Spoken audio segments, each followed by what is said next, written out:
രണ്ടെണ്ണം അവിടെ ഉണ്ടാവും. ഇത് വല്ലാത്ത ഒരു കൃഷിയാണ് കേട്ടോ.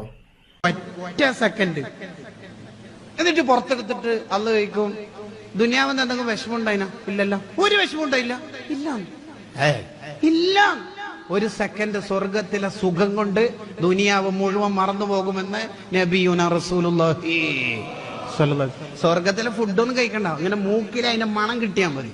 എന്തായിരിക്കും അപ്പൊ സ്വർഗം? നിങ്ങൾ ആലോചിച്ച് നോക്കി, എന്തായിരിക്കും സ്വർഗം? സ്വർഗത്തിൽ ഒരു ആപ്പിള് പറിക്കുമ്പോ 2 ആപ്പിൾ അവിടെ ഫിറ്റ് ആയിട്ടുണ്ടാവും. പറിക്കുമ്പോഴേക്ക് there are so many fruits there. ലാ മഖ്തുഅ വലാ മംനുഅ. അവിടെ പൂഴ്ത്തി വെപ്പില്ല, കഷ്ണം വെക്കലില്ല. തിന്നോണ്ടിരിക്കുമ്പോ അനിയത്തിക്ക് വെച്ചേക്കണെന്ന് ഡയലോഗൊന്നും ഉണ്ടാവില്ല. വിലക്കയറ്റില്ല, സീസൺ അല്ലാത്ത പ്രശ്നമില്ല, കൊക്ക എത്തുന്നില്ല, അങ്ങനെയൊന്നുമില്ല. അതുല്ലിലത്ത് കുത്തൂഫത്ത് അതിലില്ല, ഇങ്ങോട്ടേക്ക് വരും.